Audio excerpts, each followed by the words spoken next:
If you're a cybersecurity practitioner, then you know, like I do, that an awful lot of problems come up during the year that require that you think through budgets and priorities and controls and so on. Well, I've got a guest today that runs a company that's really good at helping you deal with those issues. So I hope you stick around. You'll learn a lot about cybersecurity performance, management assessment. You might even get some tips on protecting your budget this year. So stick around.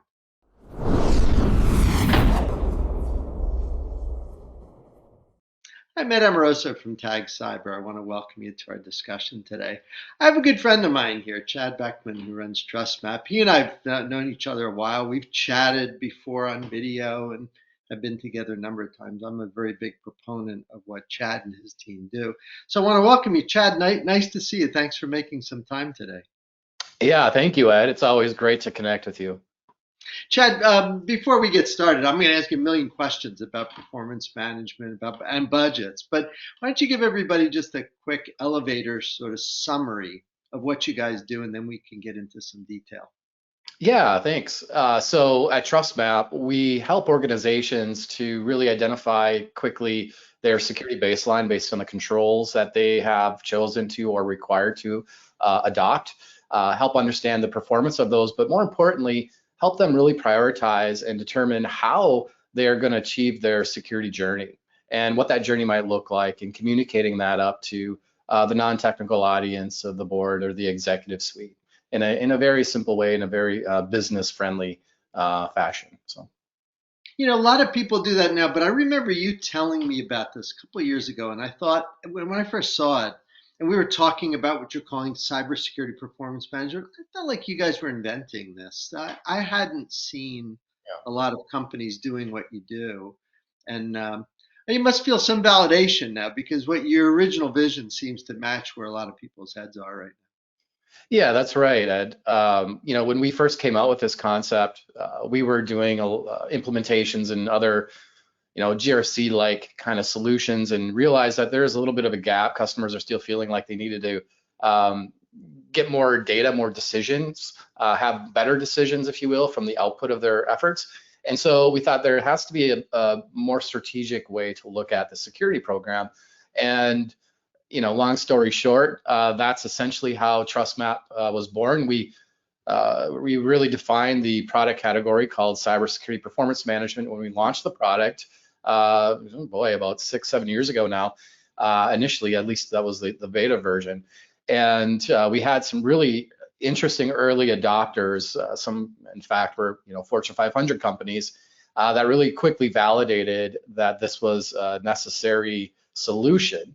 And it's what we found through additional use cases is we're able to save organizations roughly 70% over traditional means of managing their cybersecurity performance management, which how we equate that, how we define that is really a 4-step process. It's about assessment, really being able to understand where you are right today, reporting, being able to put that into context for the appropriate audience, and then planning is the third phase, being what do we need to work on?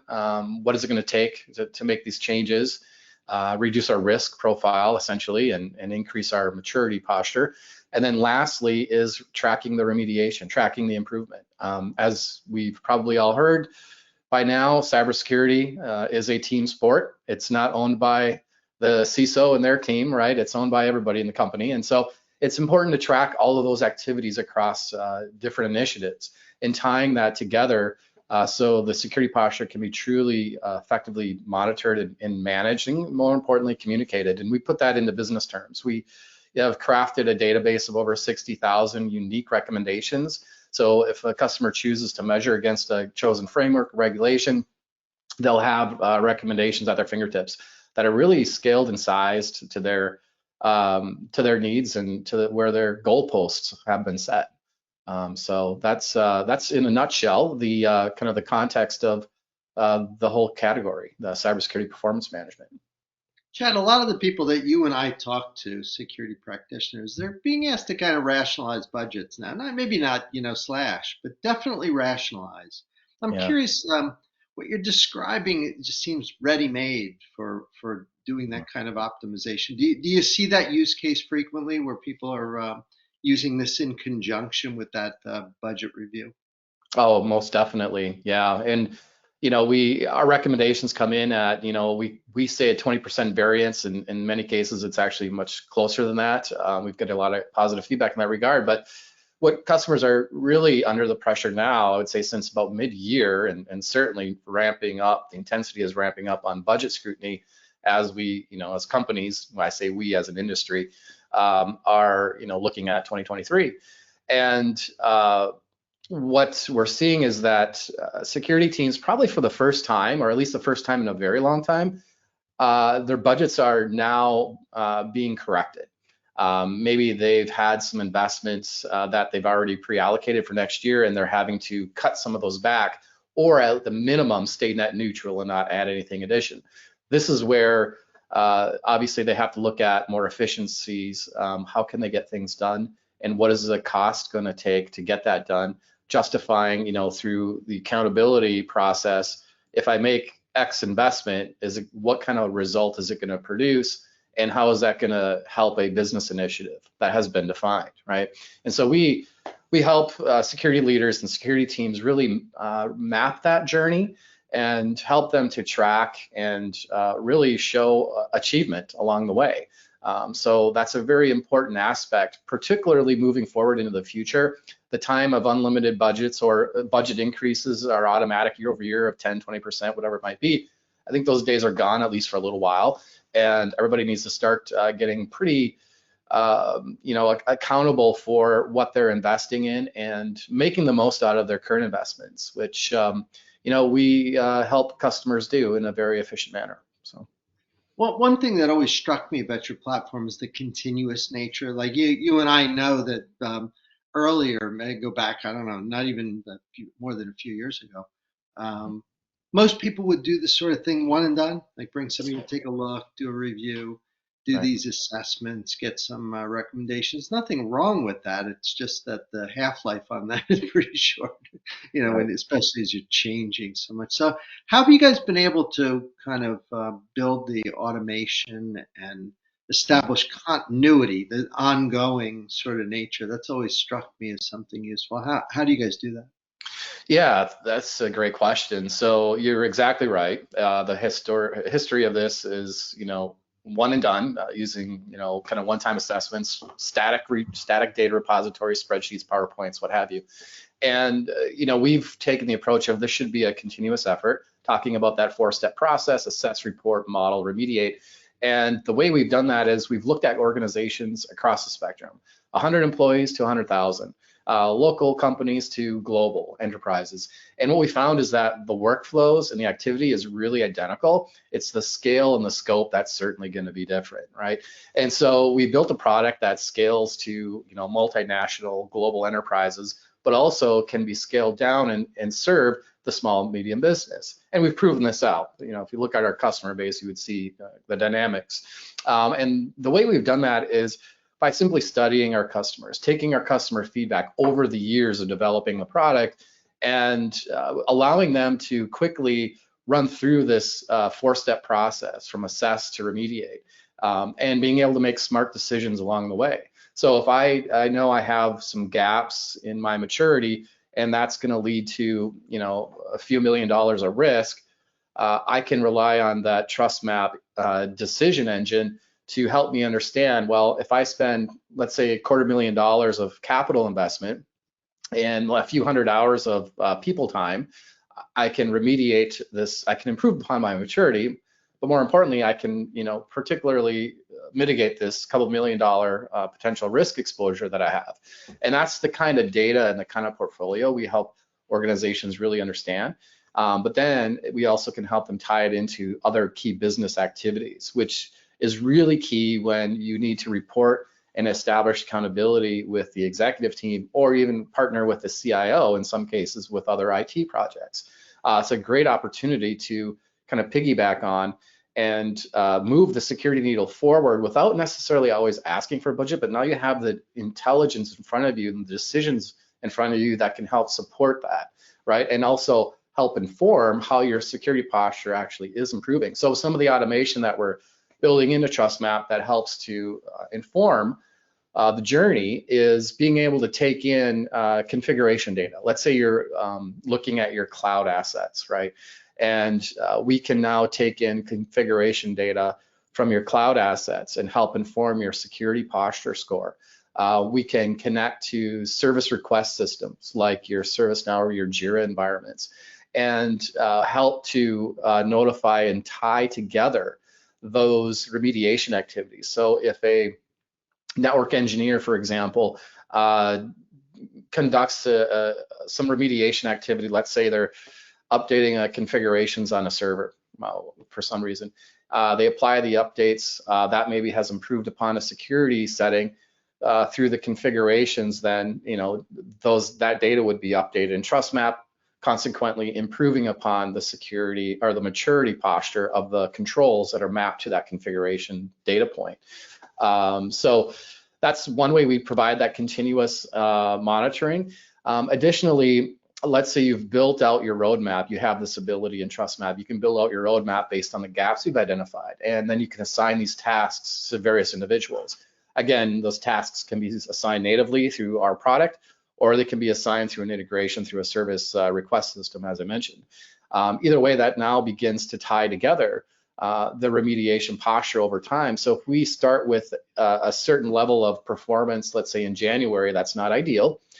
We make our investments, we make our efforts, and then we can start to look at the quarterly improvements over time. And we have analytics that are developed in TrustMAPP to show where you started, where you are today, and how does that compare to the goal that you've set. And we can continually show that improvement. So it removes the ability, back to getting to what you asked your question, Ed, of having to do a new assessment, let's say 12 months later. If you have continuous monitoring, continuous improvement being managed, you have reduced entirely the need to build a brand new baseline, let's say in 6 months or 12 months. You now have not only your snapshot current as of today, let's say December, but also you have a source of record that shows all the changes that have occurred, Sally, John, and Sue, that have contributed to the remediation along the way.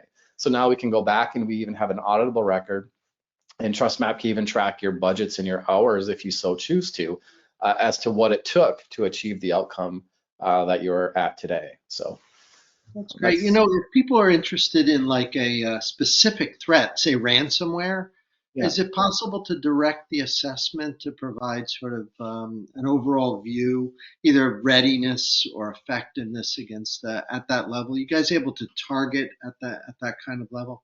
We are, in fact, yes. One thing we've done, we launched a ransomware readiness assessment, and in fact, it's linked on our website.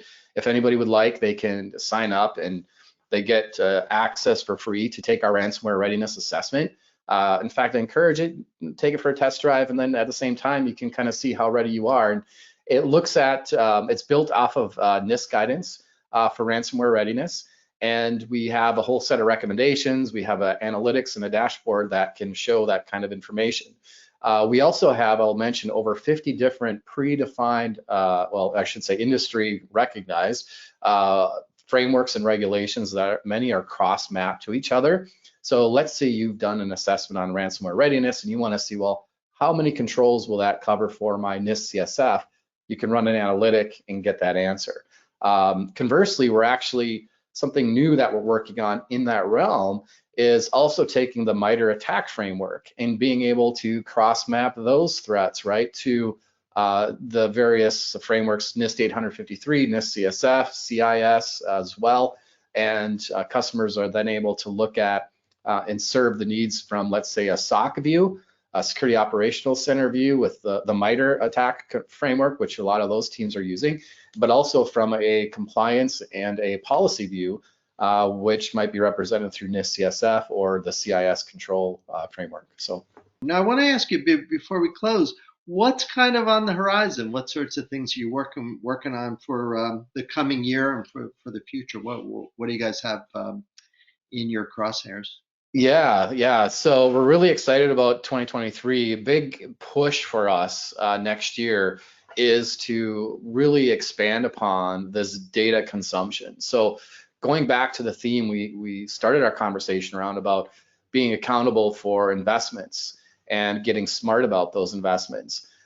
We believe that customers should be extracting as much value as they possibly can out of their current technology stack, assuming it's actually doing the job it needs to do and it's still relevant in their environment.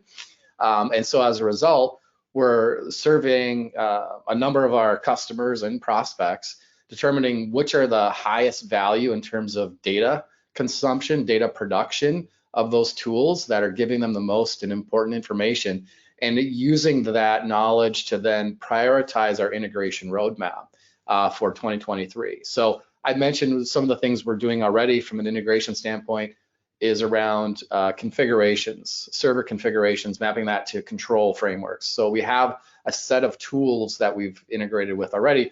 There's a number of other ones out there. I mean, the industry is loaded with products, right? And so we're taking the best of breed across a number of different product categories and beginning to pull that information in. So TrustMAPP really does become this autonomous product that can then generate your financial forecasting based on your security posture, based on what your other tools are telling you, but also then account for the human element that's involved from skills and a training and a procedural perspective. But overall, continuing to reduce the amount of overhead it takes to really understand, measure, communicate, and track your changes on your security controls and your security posture over time. And that's really our vision for 2023.